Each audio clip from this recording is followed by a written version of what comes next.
guys, this is Zelda42293 from Simply 8-Bit, and you're tuned into System Overview, where we take a look at systems and look at the controllers, memory cards, games, etc.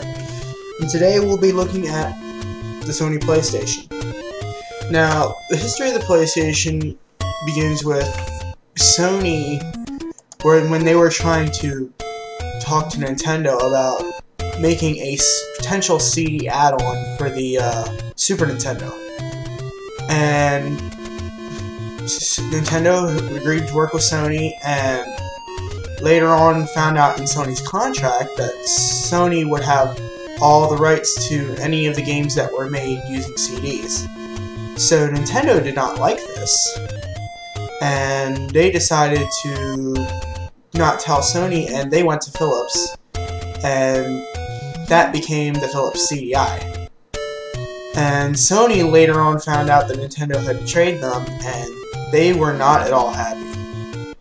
And they had decided to make their own console, which became the PlayStation. The PlayStation was released in 1994 in Japan, and it was released in America the following year. And as of 2007, there are almost 8,000 games released worldwide, which is amazing. Let's take a look at some of the features of the system. We have the power button, the reset button, and then we have the open button for the system that opens the CD drive. And you see here on the system we have two controller ports. The system is only made with two controller ports. However, there is a multi-tap accessory that allows up to 4-player connectivity. Or is it 8-player? I think you can actually connect up to 8 players on some games. But the multi-tap is sold separately. It's like $20 if you know where to find it. Here we have the PlayStation memory card. This was used to save your games, because some of the early games didn't have save support, some used passwords, and then later on when they came out with the memory card, they were able to start using flash memory to save your games. And that's what's used pretty much in most consoles today. Let's take a look at the controller. See, you have the 4 directional pads: up, down, left, right, left, right. You have your select button, your start button, and your analog button. Pressing this button enables the joysticks on the controller. Some games will utilize it. Most games just use the left analog stick to map these buttons to it. Honestly, I prefer to use the joysticks. But when I was younger, I used to use the D-pad more, but now I find myself using the analog sticks all the time. You have your 4 action buttons: your X button, which is mainly used for jumping or jumping in platform games, gas and racing games, etc., etc. Your circle button, your triangle button, which is normally the cancel, your square button. Then you have your top 4 shoulder buttons, your L1, L2, R1, and R2. PlayStation has used this controller standard for basically all of their consoles. I honestly like the way it feels, because it actually feels really good in your hands, because it doesn't feel awkward when you're holding it. It feels like it was made to fit in someone's hand. Let's move on to some of the games. There's a lot of games that were made for the PlayStation, and as you see, they're made in like CD cases. This one's one of my personal favorites. This is Spyro the Dragon. You open it up, and it's basically a normal CD jewel case. You can find them in any store or anything. You got your instruction booklet, and then you got the CD itself. Take the CD out. See, you got some artwork behind there. Pretty impressive artwork.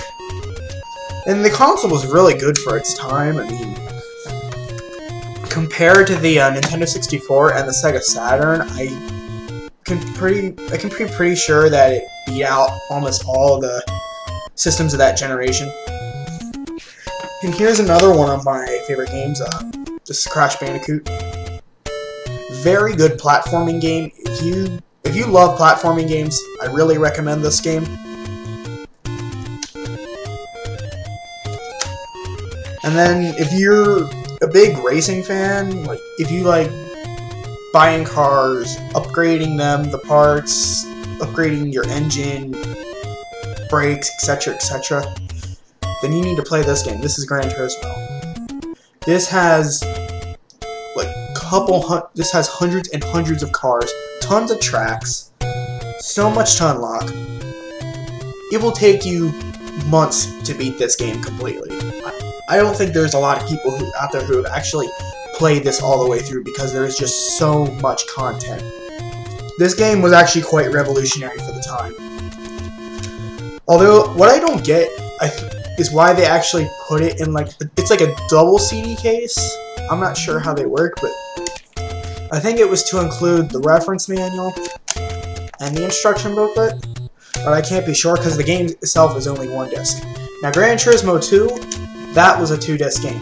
The first disc was just arcade mode, the second disc was a simulation mode only disc. Arcade mode, you're just basically picking a car, picking a track, and racing. Simulation mode, you can buy cars, upgrade the parts, like the engine, the brakes, the air filter, the computer, and race them, upgrade your cars, earn more money, and buy better cars. And you can race in like cups, special events, all that kind of stuff. The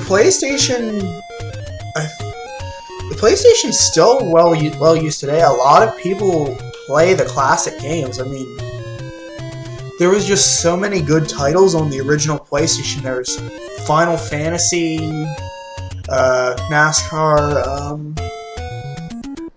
There's just too many to list. There was so many great games for the PlayStation. It's hard to say which ones I could really recommend. You just buy a game and everyone has different tastes. I mean, I can't say for sure who's gonna like what. I guess that about wraps it up today for the system review of the PlayStation. I'm Zelda42293. Please make sure to visit our website at www.simply8bit.com. We go to our Facebook page, facebook.com/simply8bit, or our YouTube page here at youtube.com/simply8bit. Thank you for watching and have a great day.